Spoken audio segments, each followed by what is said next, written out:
what will never happen.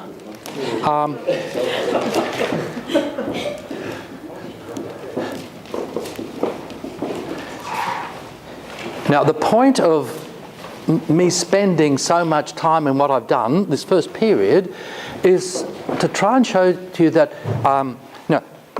let's do it again. Quite often people will say, look, I'm not a contemplative kind of person. Meditation is not my thing. You know, it's all right for those monkish kind of people that sit and daydream all day long, but I'm not that kind of person. Now, my contention is, and this is, and I could demonstrate it psychologically, that every human being naturally meditates. It's not something you do consciously, it's something that happens to you, and that's the important thing. The trick of it is not to do it, but to let it happen to you, come to you, to receive it. Okay, what is meditation? Let me give you a definition of it. It's relaxed concentration. They're the two things. You have one focus, and you relax. And it involves the whole person. It's not just mental, although it is mental. It involves the whole person. It involves everything from your spirit through to your physical senses. So one of the things about practicing meditation is to realize that the body is as important as the mind. Some years ago, there was Andrew Hilditch, who's now a selector for the test team, was an opener in South Australia. Now, opening batsman. He was, in fact, a rather mediocre batsman, but he achieved quite a great deal because he employed a sports psychologist. Clever guy. He taught him a very simple form of meditation. Between every ball, he'd have two cards. In one pocket, he'd have a card on which was written, relax. The other pocket, he'd have a card which was the word, concentrate. And he'd get into those two zones. When would he concentrate? When he was facing the bowler. Now, if you concentrate all the time, you lose it because you get stiff. You play the ball before it leaves the bowler's hands. You decide what to do, what shot to play, before you know what kind of a ball you are facing. Relax, concentrate. Now, that is what meditation's about. It'll happen if you do those two things, relax and concentrate. By the way, playing sport and meditation go together. All the great sportsmen are masters of meditation. And all good coaches know that. I heard the coach for the Adelaide Lightning speak over the weekend sometime, and she was saying, it was asked, what's the reason why they've beat the New Zealanders, whoever they beat, and she said, it's not their physical training, it's the mental training that they do. This is what she was referring to. Now, so meditation is relaxed concentration. How do I describe it? It's switching from beta waves to alpha waves, and you can, you can test now brain waves, and you can actually see when a person shifts over from active thinking to meditative thinking. Now, what's meditation? Instead of thinking thoughts, you receive thoughts. Instead of imagining something, visualizing something, you receive a picture. You see the difference? Instead of you painting a picture's given to you. Instead of thinking a thought comes to you. Instead of conjuring up a feeling comes to you. It's not a matter of giving out, but of taking in some ways. It's reception. It's passive in that sense. Not passive in the sense of inactive, but passive in the sense of having something done to you, receiving something. And most of all, it's a matter just of being still attentive with the whole of your being. Remember hearing a heart? It's kind of relaxed attentiveness. Not where you're doing anything, but you are alert and ready to take in whatever is given. And it's something that basically has been ruined by our modern society. The pressure of life is such for people that they very rarely go into that meditative state of being and just enjoying being, meditating. Guess which kind of people, okay, if that's the case, guess which kind of people in our society are the ones that spend the most time meditating and wouldn't even know that they're meditating?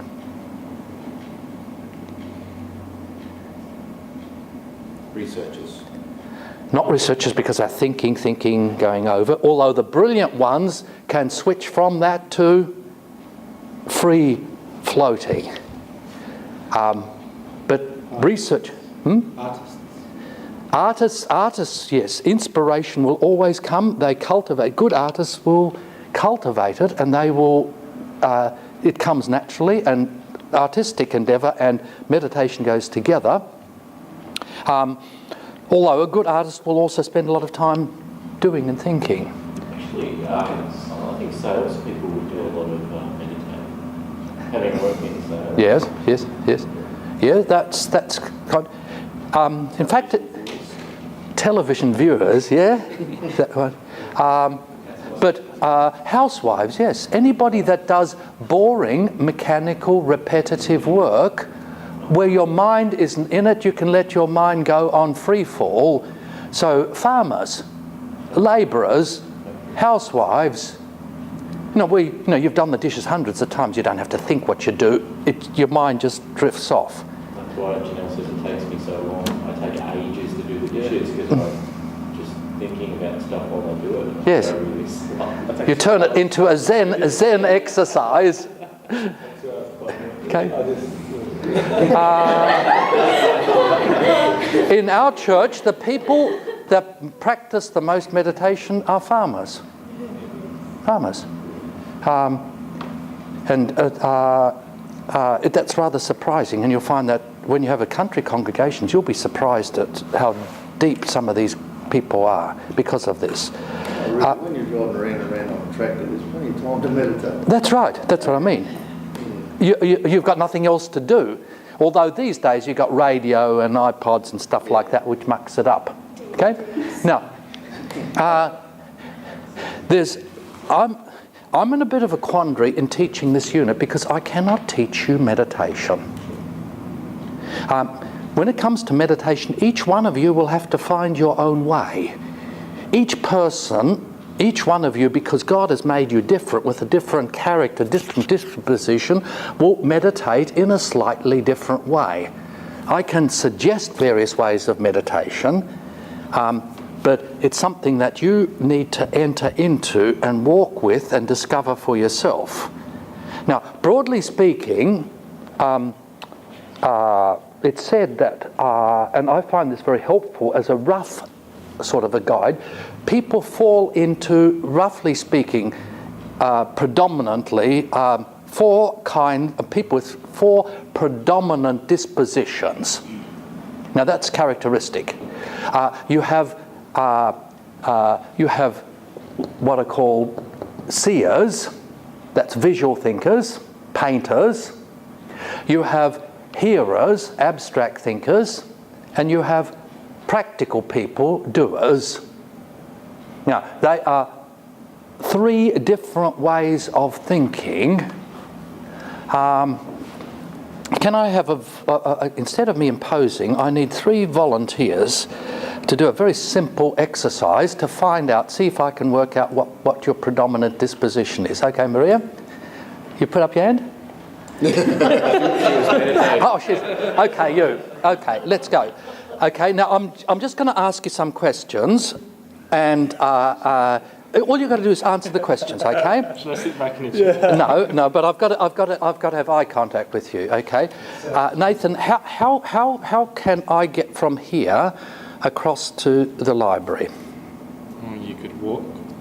You could From where to where? Which direction? That way. That way, yeah. And just walk, that way where and how far? Okay, well, You just describe just look at me, don't turn around and point. Okay. Tell me how to get from here to the library. So I go through that door there. That door down the stairs, and then Yeah. and then you get into that other little room in the back. Okay, I know what you are, and I'll tell you in a minute. Tom, do you want to? Okay. Okay, the same thing. I want you to tell me how to get from here to the library. Head straight out the door, Which door? the one directly behind you. Yep. Then you'll head down the stairs, turn to your right. Turn. Head down the Sorry, stairs again. right. Which? Right where? Whereabouts? As you're partway down the stairs, Yes. you'll get to a platform, and then you turn to Okay. your right and keep going Okay, down some I know. stairs. And actually, what I've found there surprises me a bit. Michael, yeah? No, there's nothing, look, there's nothing esoteric about this. Just, okay, same thing, Michael. How do I get from here to, no, we'll change it, across to lecture room 2. Lecture room 2. Yes. Okay, if you turn around and walk Yep. forward Walk forward, yes. towards the door in front of you, then you turn right, Just, which is right?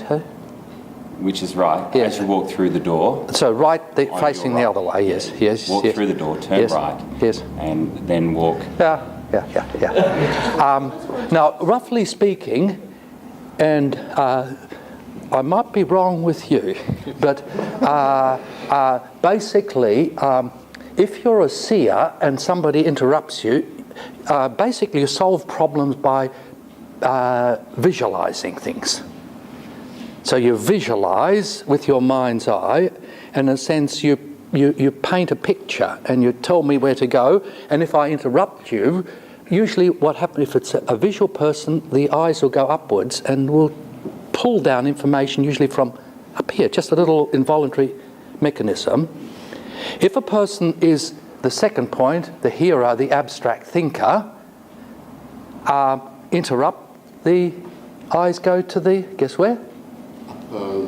That way or that way, either straight across, but usually it's up here at the top of the ears, somewhere up here. And if you're a practical person, doer, like say you get some kind of people, and by the way, these are the predominant guys. If I ask them, how do you fix up an engine? They don't talk abstractly. They'll lift up the bonnet and they'll do it, and they will walk their way through it rather than picture their way through it or think their way through it, hear their way through it. Okay, can you see there's different ways, these dispositions? Okay, Tom, what surprised me was that you were looking down. I thought you were a little bit more of an abstract thinker. There was a little bit of that, and you'll find that all of us use one of those, but what I'm talking about is predominant dispositions. What, sorry? It doesn't fit the roster anymore. It's too bad. What were Nathan and Michael? Nathan, Michael, guess what?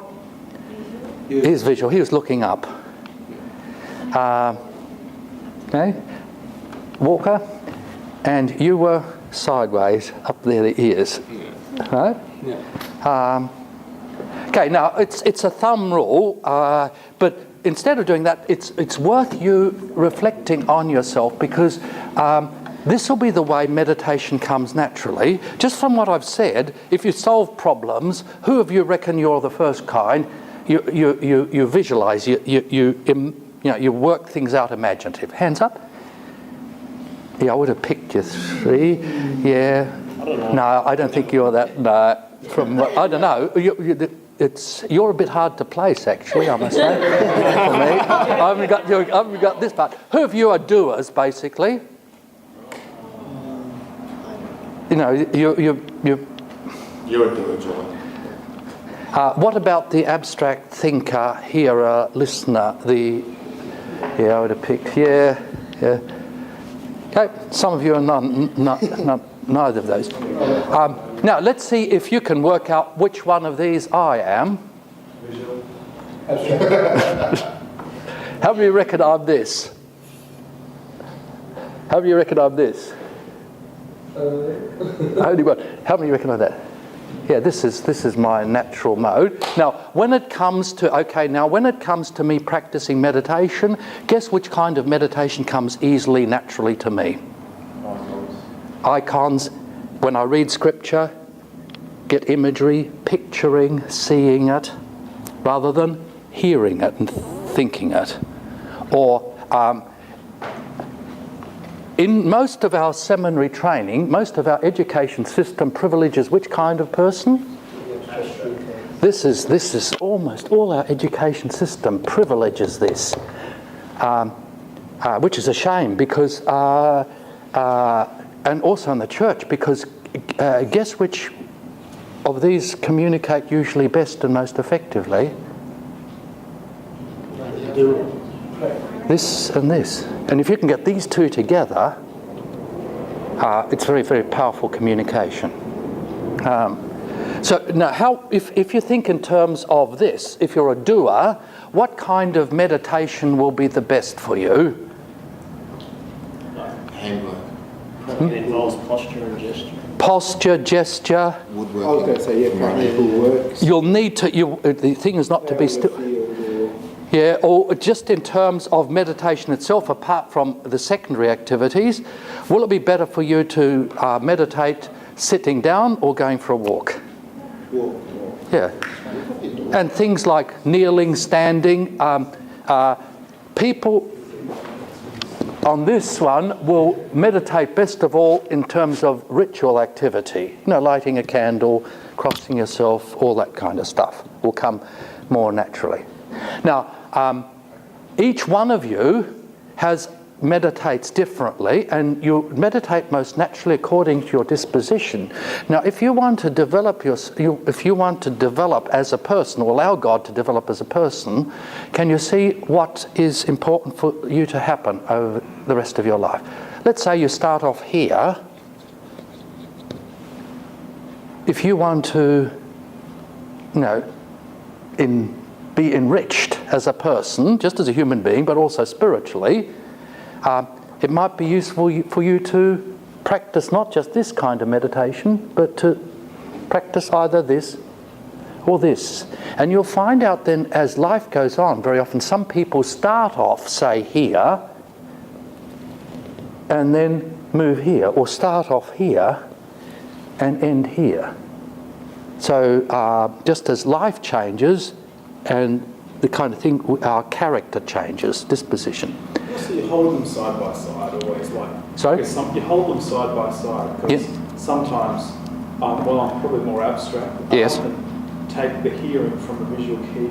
Yes. Cue or something, and the two often and then the doing as well. So when I actually use posturing prayer, it really strikes a chord with me. Okay. Well, but it aids the other. then you are a blessed person. No. It's this is a very rough kind of a taxonomy, very rough characterization. The main point I want to emphasize, however, is to find out what comes most easily and to start off there and to understand yourself which way is most natural for you. Now, the next point I want to make is when you read about meditation, a lot of people seem to imply that the most important thing is the method of meditation. Now, I reckon methods by far the least important. The most important thing which determines the outcome of meditation is not the method, how you do it, but what you focus on, the thing you focus on. The object you focus on and your attitude to it. So teachers on meditation have said that you will quite naturally meditate on the things that you either you love or desire, or the things that you dislike or hate. Let me work backwards. hatred triggers meditation. What do you meditate on when you hate somebody or something? Hurting them. Righto? You meditate on that person in a bad sense. And it's not something you... Did I say that too quickly? Yeah. That's familiar territory, is it? A hater, Luther says, keeps on hating in his mind and speaks badly internally of, and feels badly and thinks badly and has scenarios that loop in, closed loops, which are negative scenarios about that person. Right? So you meditate naturally on what you hate. But the opposite's also true. You meditate naturally on the things you love and desire. Just listen to what Luther says, and I've got, this is page 32 of your handout if you want to. One does not meditate on the law of the Lord unless his delight or his desire, actually the word is desire there. Remember Psalm 2 says, but his desire is in the law of the Lord, and on his law he meditates day and night. But one does not meditate on the law of the Lord unless his desire was first fixed in it. For what we want, that's wish for, desire, and love, on that we reflect inwardly and diligently. Therefore let delight, desire, be first sent into the heart as the root, and then meditation will come of its own accord.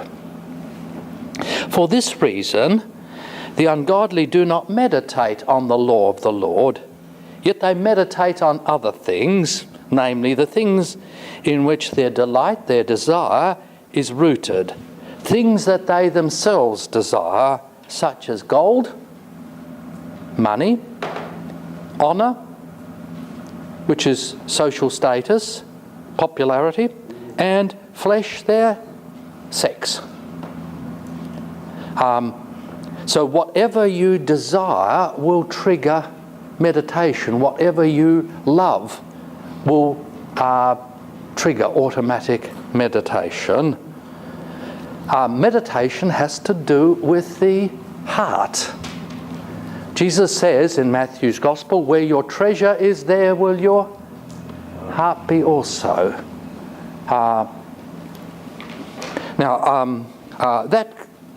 And then look what Luther says in that fix. He says, wherever love goes, there the heart and the body follow. The desire comes first, for love itself will teach meditation. Whatever you love will produce meditation. Meditation will follow. Natural meditation shows what's in your heart. Now, in practical terms, if I want to do a little bit of self-examination and understanding myself, I have a look at, let's say I'm waiting at a bus stop and I've got nothing to think about and I just drift. Or a weekend and my mind just drifts. Just think of it. Where does your mind go to automatically? What's the default positions of your mind? What's the default positions that you go to? That shows what your, if you like, what your God is, what your idol is. Well, that's wonderful. Yeah. And that's the way it should be. And it means that you are learning meditation, Chris. Can you see the point that Luther makes? Where your heart is, there your desire will be also. Love, desire teaches meditation. Now, meditation then involves the first commandment and the third commandment. The third commandment, remember, is to do with the Sabbath day and keeping it holy, resting, doing nothing.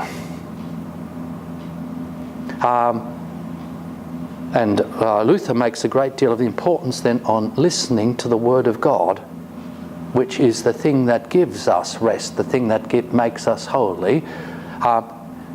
First commandment, meditation is to do with the first commandment, the things that are first in our lives. That's what triggers meditation, and that's what produces meditation. And if God's not first in our life, then our meditations will be hard. It'll be hard for us to meditate on God and His Word. This is what Luther says about... how's time going? Yes. Now, look, I'll do something. We'll do a little bit of meditation now. I think we just got enough time.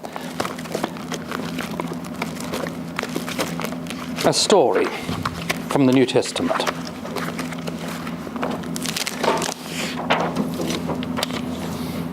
Let's do the story of Mary and Martha.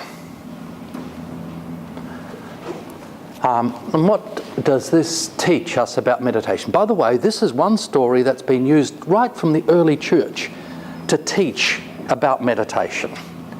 Now, the question that I want you to consider as we reflect on this story is, which one of these two women is meditating and how?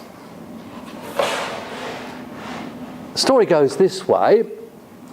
As they, that's Jesus and his disciples, went their way, Jesus entered a village, and a woman named Martha received him into her house. She had a sister called Mary, who sat at the Lord's feet, listening to his word. But Martha was distracted with much serving, so she went to him and said, "Lord, don't you care that my sister has left me to serve alone? Tell her to help me." But the Lord answered her, "Martha, Martha, you are worried and upset about many things, but only one thing is needed. Mary has chosen what is better, and it will not be taken away from her."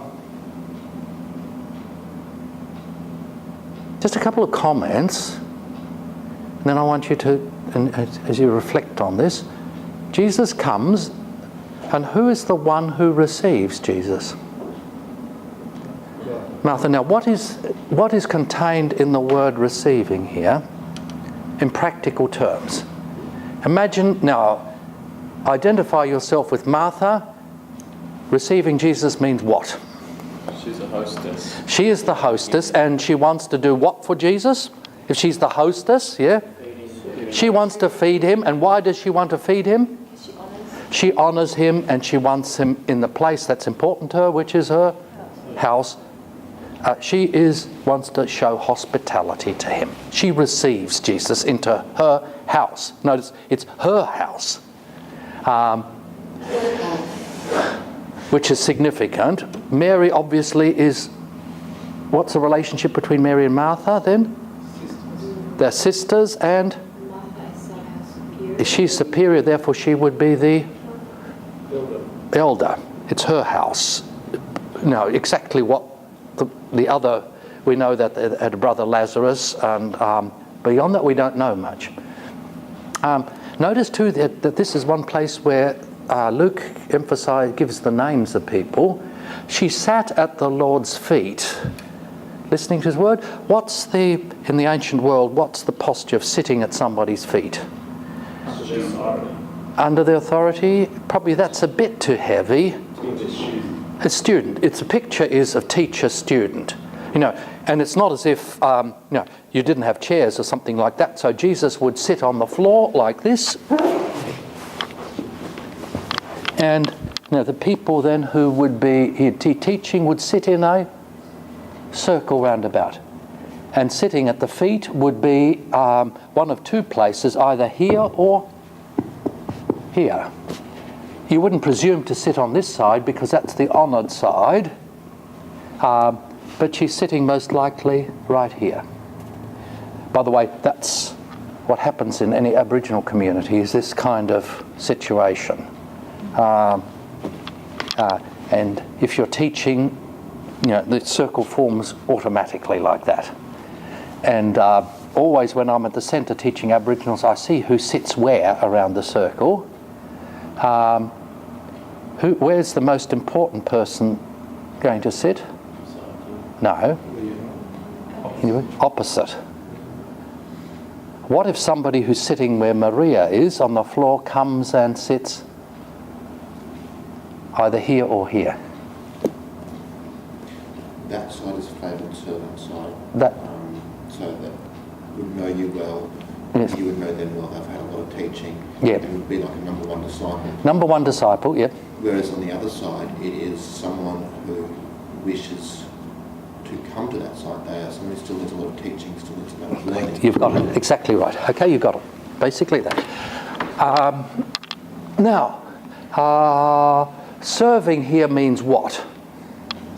Martha was distracted, which Martha serving. The Greek is diakoneo, which means serving quite practically means housework. What housework? Preparing the meal. Okay, preparing the food. She's in the kitchen, Mary's there, the disciples are there, other people are there. She's alone in the kitchen. I think the rest is very straightforward. Now, I'd like to ask the question, who is meditating and how? What? Tell me how. Good? Well, Martha... Did you hear what... did you hear that? Say it louder, please, Julie. Both of them are meditating. Both of them are meditating. Okay, now explain, please, Julie. Well, Martha, in her reception of Jesus, the physical reception of it, and her worrying is meditating. Yes. But perhaps in a negative sense. Okay, what does she meditate on? Initially, she receives Jesus and she wants to prepare a meal. She's meditating on? No, initially it's service. It's service, Jesus. Her focus is on Jesus, preparing a meal from Jesus. But then where does the focus go? Her sister. Now, can you just unpack that there? Because there's a lot that's hinted there. Put yourself in the shoes of Martha. So instead of focusing on Jesus, what do? You focus on Martha. And how do you feel about her? Come on, Julie. Angry, annoyed. Angry, annoyed. I'm doing all the work. And she's lazy. But also she's getting benefit. She's getting benefit. I'm missing out. Anything else? Just focus on Martha. Meditate on Martha and her annoyance. Worried, upset. My house. She's the younger one. Yep. And what about honour here? What about... Yes. And who's she most annoyed at? Jesus, because he doesn't. Jesus, because why? He doesn't do anything about it. He just lets it happen. He lets it happen and doesn't do anything about it. And he doesn't do what? He doesn't honour me. He doesn't respect me. Poor little me. So she focuses positively on Jesus, then negatively on Mary, and then negatively on Jesus. She's meditating, all right, and very powerful form of meditation. But what's the problem? The meditation's a negative kind of meditation. Now, who's the other one that's meditating? Mary. How is she meditating? Or by sitting at the Lord's feet, listening.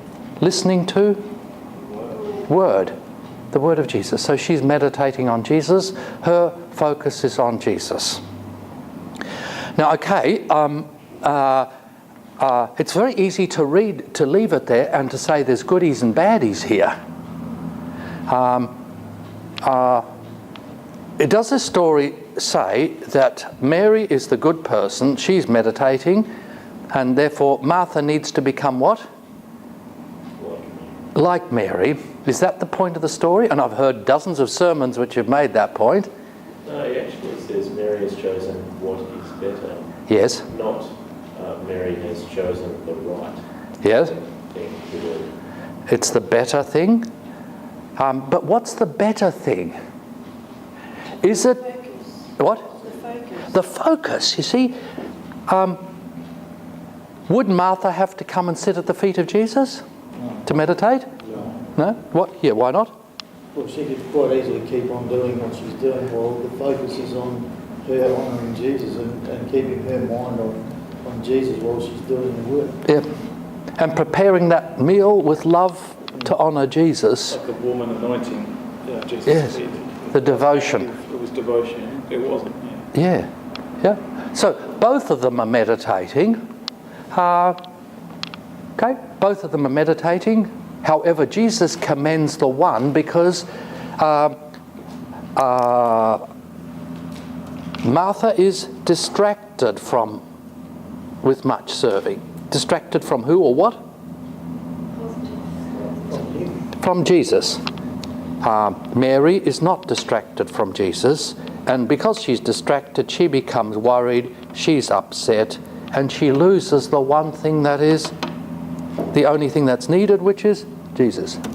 Okay, now take that story as a whole. Give me a definition not of meditation, but of Christian meditation. Now, I hope from what I've said that meditation is not a Christian activity. It's not even a spiritual activity. There's many different kinds of meditation. What is Christian meditation? Focus on Jesus. To focus on Jesus and His Word. They're the two things. So to focus on Jesus, His Word, and to focus it either by listening or by serving. Notice that both of these are possible. To listen to Him by serving Him, but listening to Him by hearing, being the student. In terms of this, where's Martha? Where's Mary? Which is Martha? She's the doer. Which is Mary? Hearer. Okay. Both of those are valid forms of meditation. Pardon? Mary might also be the seer. She might be. We don't know about that. Yes. I mean, she's hearing it, but she's probably visualising. Okay, we're going one step. It's possible. So Christian meditation. No, what's important for meditation is not so much the method of meditation, but the focus.